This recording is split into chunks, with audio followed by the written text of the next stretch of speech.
الله جل وعلا أول بلا بداية وآخر بلا نهاية، كما قال تعالى: هو الأول والآخر والظاهر والباطن. أسمى متقابلة، الأول يقابله الآخر، الظاهر يقابله الباطن. النبي صلى الله عليه وسلم فسر هذه الآية بقوله: أنت الأول فليس قبلك شيء، وأنت الآخر فليس بعدك شيء، وأنت الظاهر فليس فوقك شيء، وأنت الباطن فليس دونك شيء. هذا تفسير الرسول صلى الله عليه وسلم. يأتي واحد يفسر بغير تفسير الرسول، يقول الظاهر يعني ظهر للعقول وظهر بالبراهين، وليس معناه أنه فوق المخلوقات أو أنه عال على العرش، لا، ظاهر بالدليل والبرهان يقول إلى آخر هذيانها. هذا باطل، هذا غير تفسير الرسول صلى الله عليه وسلم. أعلم الناس بالله هو رسول الله صلى الله عليه وسلم، وقد فسر هذه الآية بتفسير واضح بأن الأول هو الذي ليس قبله شيء، أول بلا بداية، والآخر هو الذي ليس بعده شيء بلا نهاية، والظاهر الذي ليس فوقه شيء فوق مخلوقاته، وهو القاهر فوق عباده. أصرح من هذا شيء؟ وهو القاهر فوق عباده ويرسل عليكم حفظة، وهو القاهر فوق عباده، وهو الحكيم الخبير. فوقية الذات وفوقية القدر وفوقية القهر له سبحانه وتعالى. وأنت الظاهر فليس فوقك شيء، وأنت الباطن بمعنى أنه يعلم كل شيء ولا يخفى عليه شيء. فهو مع كونه عاليا على مخلوقاته هو لا يخفى عليه شيء من بواطنهم وما تخفيه صدورهم، ولا يخفى عليه شيء في الأرض ولا في السماء سبحانه وتعالى، علمه في كل مكان. أما هو جل وعلا فإنه في العلو مستو على عرشه، عال فوق مخلوقاته. يجي واحد يقول الله جل وعلا لا فوق ولا تحت ولا يمنه ولا يسره ولا داخل العالم ولا خارج العالم، منين جاب الكلام هذا؟ إذن هو معدوم، اللي ما هو بيمنه ولا يسره ولا فوق ولا تحت ولا داخل العالم ولا خارج العالم، هذا معناه أنه معدوم. نعم. يعلم السر وأخفى وهو نعم. على عرشه استوى. يعلم السر وأخفى وهو فوق عرشه، على عرشه استوى جل وعلا. فلا يتنافى كونه يعلم ما في الأرض وما تحت الأرض وما تحت الثرى، لا يتنافى مع كونه فوق العرش، لأن الله جل وعلا يحيط بكل شيء ولا يحيط به شيء سبحانه وتعالى، والخلق كله بالنسبة إليه حقير كلا شيء، وهو العظيم الكبير المتعال الجليل سبحانه وتعالى. فلا نقيسه بأنفسنا. أنت إذا صعدت على سطح ولا على جبل يخفى عليك ما تحتك، اللي حدر أقدامك ما تشوفه ولا تسمعه. الله فوق مخلوقاته ولا يخفى عليه شيء في الأرض ولا في السماء. تقيس الله عليه على نفسك، تقيس الله على نفسك أو على المخلوق، تعالى الله عن ذلك. هذا ما قدر الله حق قدره. الله جل وعلا يقول: وما قدر الله حق قدره والأرض جميعا قبضته يوم القيامة والسماوات مطويات بيمينه سبحانه وتعالى عما يشركون. الأرض جميعا قبضته يوم القيامة، السبع الطباق، والسماوات السبع مطويات بيمينه. هو العظيم جل وعلا. المخلوقات بالنسبة إليه كلا شيء، حقيرة، وإن كانت في أنظار الناس عظيمة لكنها بالنسبة إليه كلا شيء أمام عظمته سبحانه وتعالى. لكن هؤلاء ما قدروا الله حق قدره، وما قدروا الله حق قدره. والأرض جميعا قبضته يوم القيامة والسماوات مطويات بيمينه. وما قدروا الله حق قدره إذ قالوا ما أنزل الله على بشر من شيء. جحدوا الوحي. هؤلاء ما قدروا الله حق قدره، ما قدروا الله حق قدره حين جحدوا قدرته وعظمته.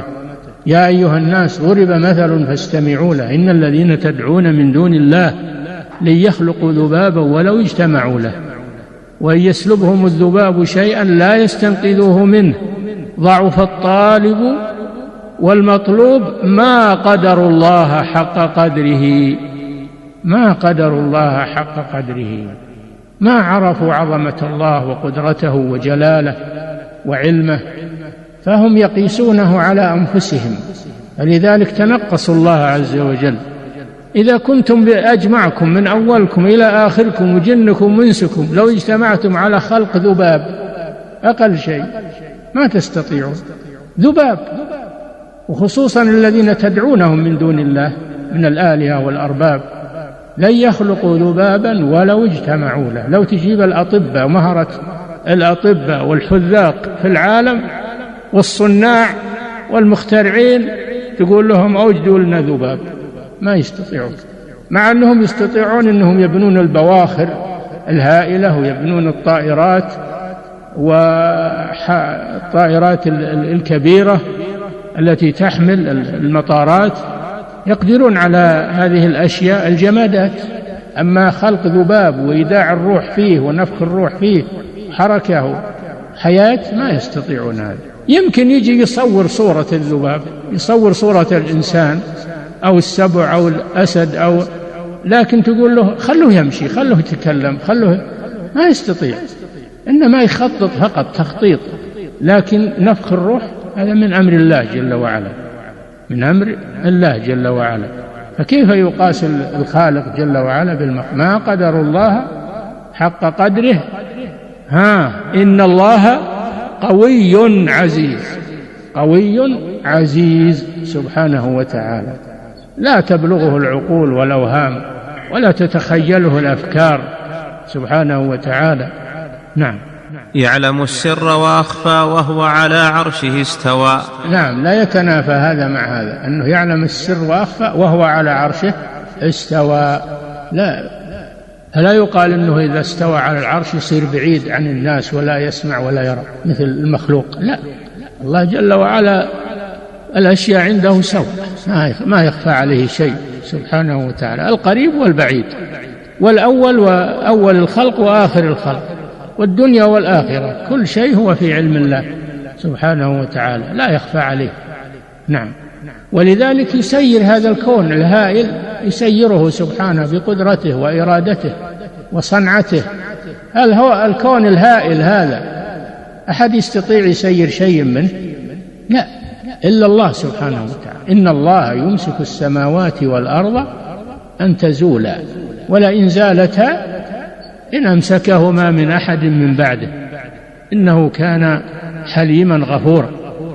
سير الأفلاك وسير الشمس والقمر وهالحساب الدقيق اللي ما يتخلف ولا يغلط ولا يخطي، هذا من اللي نظمه التنظيم هو الله جل وعلا، لا يتخلف ولا يخطي ولا يخرب، ما يخرب. الشمس ما خربت من خلقها الله على ما فيها من الضوء والإنارة والحرارة، القمر، النجوم منظمة سائرة كما هي إلى أن يشاء الله نهاية هذه الدنيا والانتقال إلى الآخرة. الذي نظمها حكيم عليم سبحانه. فلو تأملت في هذا الكون أدركت عظمة الله سبحانه وتعالى. الناس لو يشوفون آلة دقيقة وساعة ولا كمبيوتر ولا يتعجبون من هالصناعة وهالصانع اللي وهي قطعة صغيرة، فكيف بالكون كله اللي ما يتخلف والقطعة دي تخرب وتكسر وتختل؟ لكن هالكون من خلقه الله إلى ما يشاء الله وهو منظم. من الذي يمده ومن الذي يصونه؟ ما هي الآن المكاين والآلات تحتاج إلى صيانة ولا تخرب؟ من هذا الذي يصون هذا الكون كله ولا يتغير ولا يتخلف ولا يقصر فيه شيء؟ هو الله جل وعلا. طيب هالمخلوقات المبثوثة الكبير والصغير من الذي ينظمها ويجي يرزقها، يجلب لها الأرزاق، كل يأكل من عنده وكل عايش، مخلوقات هائلة، من الذي أوجد لها الرزق؟ كل بحسب حاله، هو الله جل وعلا. أنت لو تعزم أهل الرياض مثلا، لو تعزم أهل الرياض ماذا يصير بك من الهم والغم وجمع الحشود وهم قطعة من العالم بسيطة، وهي مرة واحدة تبي تغديهم ولا تعشيهم، وربما أنك ما تنستر، ربما أنك تفشل وأنت يمكن غني ثري، لكن فوق طاقك، هؤلاء فوق طاقك. فكيف بالذي يعيش العالم كله ويقيته كله سبحانه وتعالى، ولا أحد يأخذ رزق أحد، كل له رزقه الكبير والصغير، وكل يأوي إلى قراره وإلى سكنه وجحوره وعشه وإلى آخره.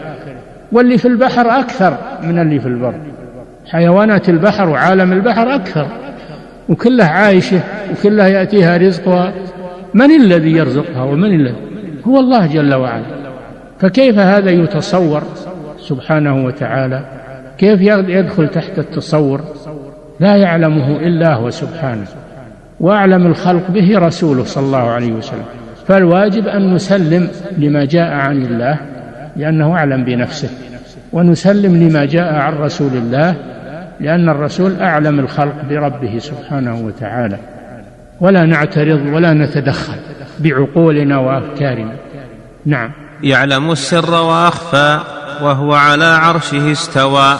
ولا منافاة، يعلم السر وأخفى وهو على عرشه استوى فوق المخلوقات. نعم. وعلمه بكل مكان لا يخلو من علمه مكان. علمه بكل مكان، إن الله لا يخفى عليه شيء في الأرض ولا في السماء، ويعلم ما في السماوات وما في الأرض، وما تسقط من ورقة إلا يعلمها، ولا حبة في ظلمات الأرض ولا رطب ولا يابس إلا في كتاب مبين.